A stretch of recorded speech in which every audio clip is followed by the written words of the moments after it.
Everybody, welcome back. 2021 has begun.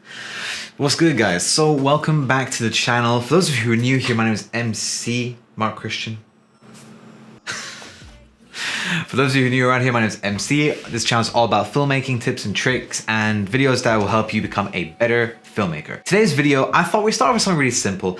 Filmmaking tips for 2021. It's like the biggest trend, how to become this for 2021, how to do this for 2021. These are just some like general great tips, but also something that I've actually noticed some people don't know recently. So I figured I'd share this with you today in this wonderful video. Let's start off with tip number one. So tip number one, trusty tablet here, prepare for every single shoot. Now, I'm actually really disturbed by how many people don't properly prepare for their shoots. So I don't want to name call, and I'm not going to, I'm not that kind of person. But there was a YouTuber I watched just somewhere on the tubes somewhere, and he was talking about when certain pieces of gear got in the way, and the gear got in his way more so when he had just not prepared for how to use it. Now, whenever it comes to trying out a new piece of gear, I will always, if I can't get it in, let's say it's a rental, right? And it's something that's kind of expensive and I can afford it with a client's budget, but it's not something that I personally want to just like rent out for a few days. Let's say it's some very expensive lenses, right? I will at least use that budget to get it the day before the shoot and use it for the entire day, this new piece of equipment that I haven't tried before. Use it for the entire day so I can get to grips with it as much as possible. But before that, I will research the hell out of it. Let's say, for example, these TOAUDIIO Film Micro Four Thirds Cine lenses. Now, I personally want to purchase these, but I'm gonna try them out on a shoot first. And before I'm even trying them out on the shoot first, I'm researching the hell out of them on YouTube, on their website, on different forums, learning the quirks, how they work, and how best to utilize them. I would not ever show up to a client shoot and have never even opened the case to the lenses and just think, oh, smack them on and yep, let's just get to work. Sometimes, sure, things work out the box.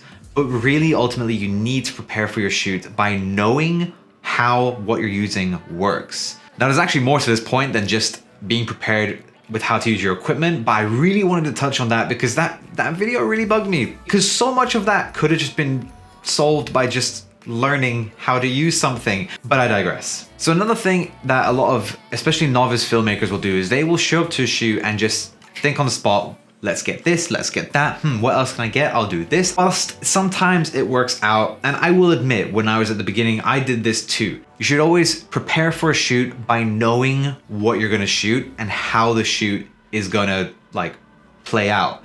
So what I mean by this is make a shot list. So really you should make a storyboard because that just basically takes all of the guesswork out of what shots you're going to get. So you literally draw up the framing, you draw up who's in it, who's not in it, and like you can write down the camera movement, the actor movement, what's happening in the shot. It takes away all the guesswork and all you have to do is actually just set up the shot and then do it, and then you tick that off your storyboard. Now, for every project, do I do this? No. But for every project, do I make a shot list at the minimum? Yes, I do. A shot list is the same thing as a storyboard, except instead of it being drawn out and, well, basically all the work being done up front, a shot list is just you writing like, okay, close up this person's face at this angle. So there's still a bit of guesswork because you haven't drawn exactly what the shot's going to look like, but sometimes a client's budget doesn't justify doing a storyboard, so I'm not going to put in the extra day or two's worth of work into creating a storyboard if they're not going to pay for it, especially when I can use that time for another client's project. Another really important thing to make sure you have to prepare for your shoot is a timesheet or a schedule. So a timesheet, or well, a schedule, it just makes sure that you have your whole day laid out. So let's say you're doing a full day shoot for some fashion brand. They want half a day in the studio, they want half a day outside. Then you need to plot out when you're gonna be in the studio, how long for, what you're doing in the studio during that time. So you can break it down to scene 1, scene 2, scene 3 for that 4-hour block, let's say. Then the next 4 hours, you're like, right, we're shooting scene 4 at location 1, and we're shooting scene 5 at location 2. This will just make the whole day a lot easier. And then carrying on from this point is making sure that your crew and cast are all on the same page. When I say cast, I mean your client as well, but this also includes your models. It's good to make sure everyone's on the same page, just because then you don't want people showing up and be like, right, what's happening? Especially with your client, like that's just not professional. So you want to make sure everyone's on the same page, everybody is aware of what's happening, and there's no surprises on the day. The last thing you want is a model thinks one thing's happening, so they bring this set of clothing, but what's actually happening is something different and they don't have the right clothing for it. Obviously, you should make sure everyone's on the right page so that you have everything you need for your shoot. So tip number 2 is for those novice filmmakers, and this is more in regards to finding clients. So this is something I struggle with a lot, and I think everyone struggles with a lot at the beginning, but it's an interesting tip that I wasn't aware people weren't aware of. And that is never, ever, ever, ever, ever stop reaching out to clients. Yo, ignore this. I just spilled water on myself mid-shot. Great, embarrassing. Just because you create one video, let's say it's great, okay? It's your first video, let's be honest, it's probably not great, because my first video wasn't great.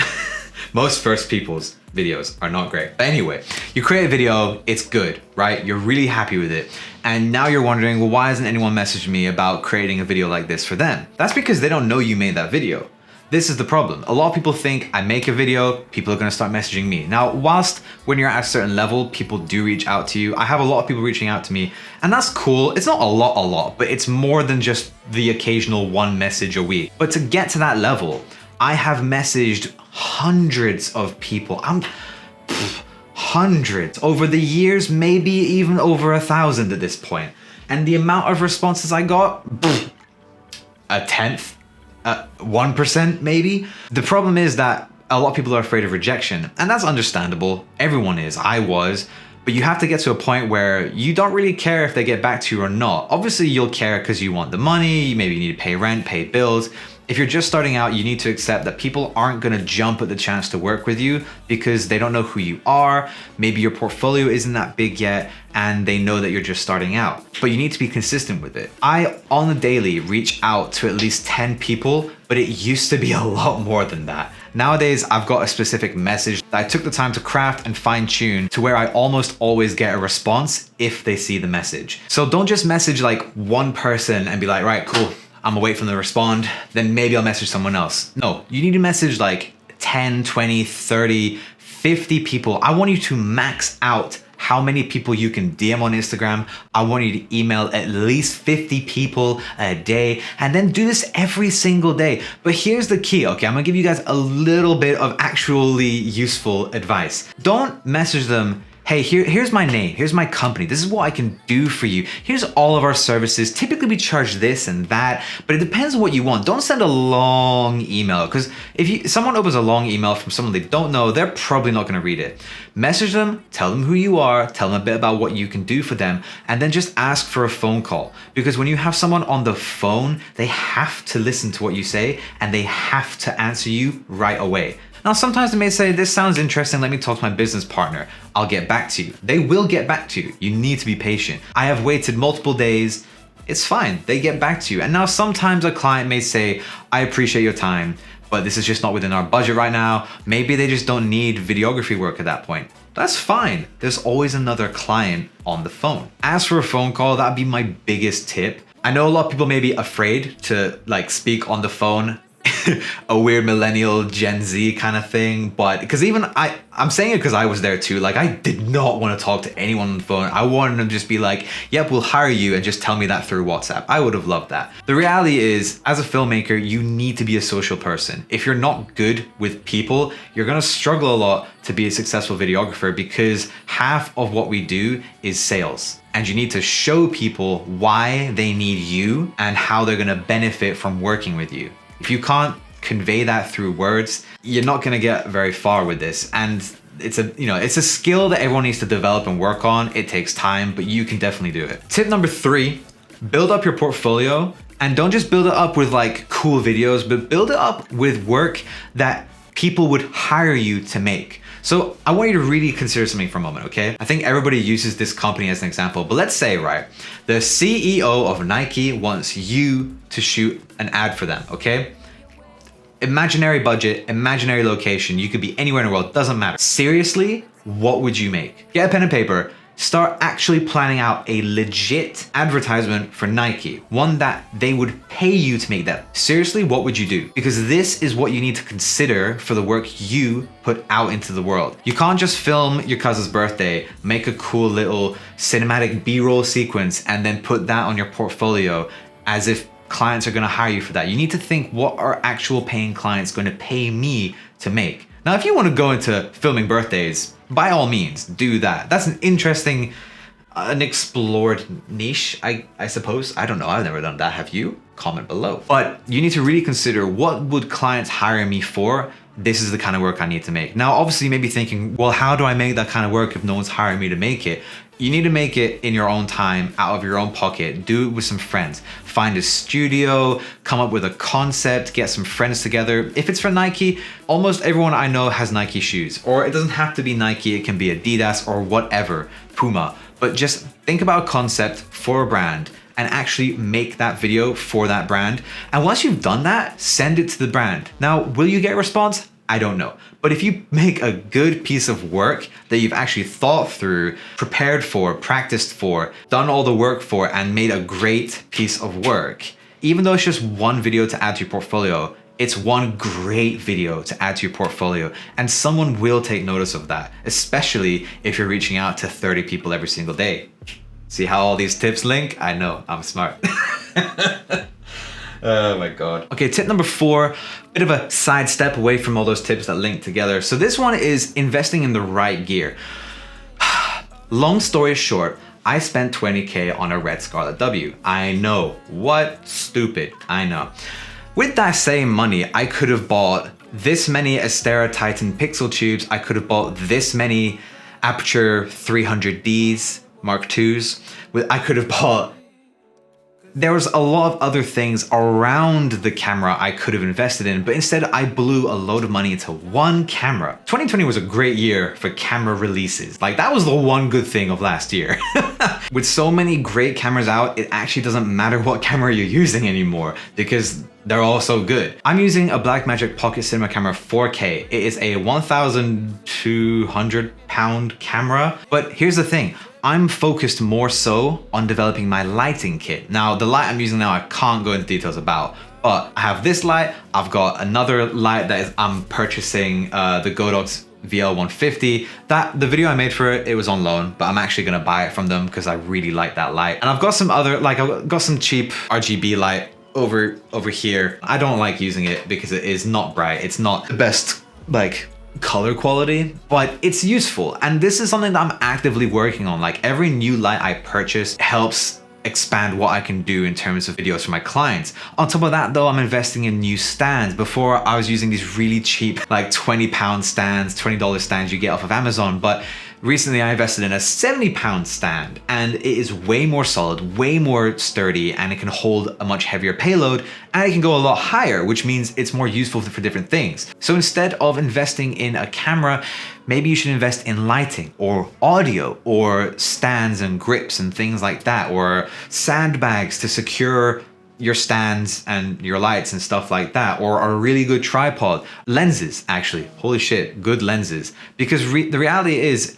the camera is a very small part of the equation. Yes, the camera does matter. I'm not gonna lie and say it doesn't matter, it really does. I could not film what I film with like an RX100, a point and shoot camera. Granted, it's a good camera for what it is, but it's not good for what I need. But the Pocket 4K, a $1,000-ish camera, is a great camera for what I need, but it's enhanced by the things I have around it. You know, the battery system, the SSD I use to film and store all the media from it, the lighting, the audio, all this other stuff is way more important than cameras. So take the time, think about what you really need. Gimbals, totally forgot to mention gimbals, and think about what you really need to invest into when it comes to gear. Because cameras, there's a new one every year, and they are hyped like crazy. But really think, like, do you need a red Komodo, or would a Pocket 4K or a Pocket 6K be just fine, and you can use the extra money left over and buy maybe a couple of lights and a really good microphone? Like, just think about that for a second. Okay, and tip number 6 is constantly be learning. So